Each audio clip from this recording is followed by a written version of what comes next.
Por primera vez en la historia, un presidente de Estados Unidos invita a jefes de Estado a su toma de posesión.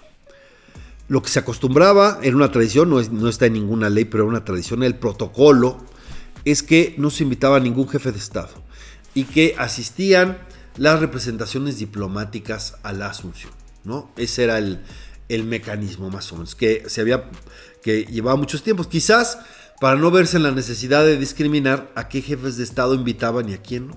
Bueno, Donald Trump en este segundo periodo rompe con ello y decide invitar, entre otros, a Javier Milei, el presidente de Argentina, Óscar Noboa, el presidente de Ecuador, Bukele, el presidente de El Salvador, a Meloni, la primer ministra italiana, o presidenta italiana, ahí hay presidente y primer ministro, pero bueno, el caso es que viene Meloni y también a gente que no ha sido presidente como Bolsonaro, etc. Se entiende, en otro sentido, que no porque sea de esa misma corriente política, sino por el fraude que acaba de sufrir. También invita a Edmundo González, que ganó la elección en Venezuela y no se le reconoció, y eso tiene un peso político. También ese reconocimiento se lo dio ya el gobierno de Biden anteriormente y muchos más. Solo las dictaduras apoyan a Maduro. Bueno, en ese sentido no invita a México, a pesar de que México es su socio comercial, es su vecino. Claro, tampoco invita a Canadá, que también es su vecino y su socio comercial. Tampoco invita a su aliado histórico, que es el Reino Unido, ¿no? Ese es el aliado histórico de Estados Unidos en muchos momentos. Recuerda que el Reino Unido lo acompañó en la guerra de Irak, acá, desde la Segunda Guerra Mundial. Está muy claro la deuda que tienen o el acercamiento que tienen, incluso desde la primera, pero después de la primera Estados Unidos quiso regresar al aislacionismo, y cuando regresó, gracias a la labor en buena medida de Churchill, pero también a lo que pasó en Pearl Harbor, que eso es algo interesante, cómo rompieron el aislacionismo que estaba en Estados Unidos. La alianza Estados Unidos y Gran Bretaña siempre ha sido muy cerca, pero no lo hizo. ¿Por qué? Bueno, por la misma razón que López Obrador invitó al dictador cubano a dar un discurso el 16 de septiembre, Día de la Independencia de México, y que puso a desfilar a las tropas rusas el 16 de septiembre, ¿no? Entre otras cosas. Por la misma razón que le puso el veto, López Obrador le impuso el veto a su sucesora, al rey de España, porque los populismos, sean de derecha o de izquierda, no ven la diplomacia como un asunto de estados, ¿no? No es un asunto de estados, no es de estadistas, es de facción, totalmente de facción.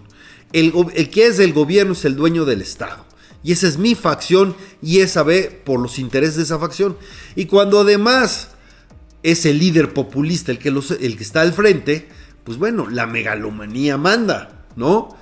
Y así como López Obrador quiso ser el gran líder de los gobernantes progresistas de América Latina, pero pues no le funcionó, por muchas razones. Eso era cuestión de otro programa, ¿no?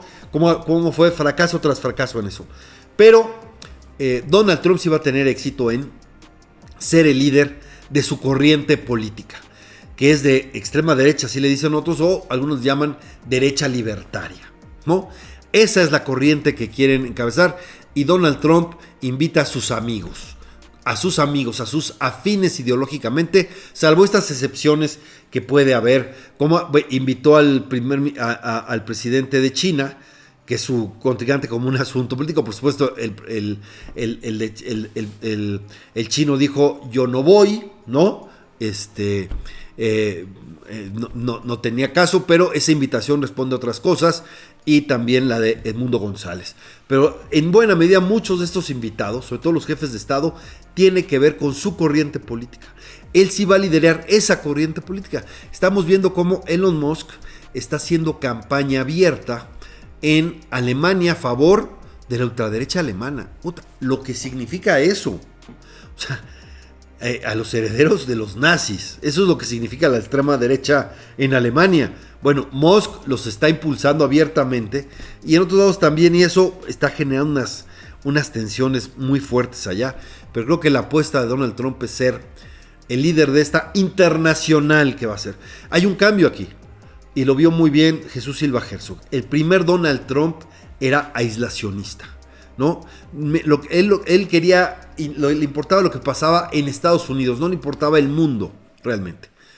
El Donald Trump 2.0 es expansionista. Ya lo vimos con estas declaraciones de Canadá, Panamá, Groenlandia, etcétera, sino además expansionista porque quiere hacer política con sus amigos en el mundo.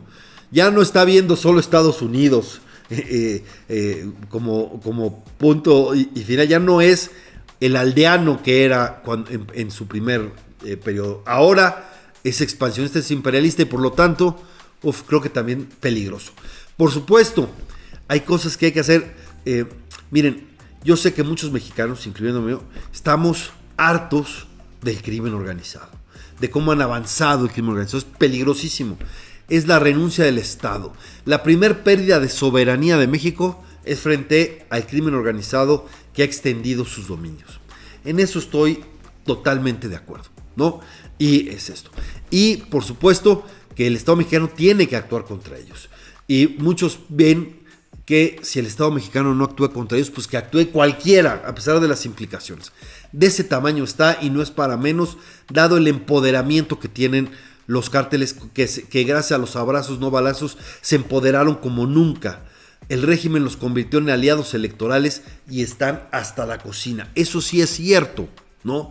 Y hay evidencia por todos lados. Bueno, vean lo que pasa en Tabasco. Hasta los propios de Morena le echan la culpa de haber entregádole el crimen a Tabasco. ¿Saben quién? A Dan Augusto, que es el líder del Senado de Morena. No solo están hablando de...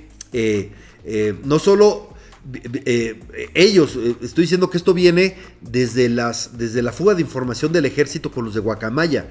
Esa es la información que tenía el ejército, que le habían entregado la seguridad al cártel Jalisco Nueva Generación. Eso viene de los Guacamaya Leaks. Y ahora es confirmado por el gobernador de Morena. Y culpan ahí, bueno, eso pasa en muchos lados. ¿Qué les digo? Lo que ha padecido Chiapas, y todavía premian al gobernador dándole un consulado en Miami.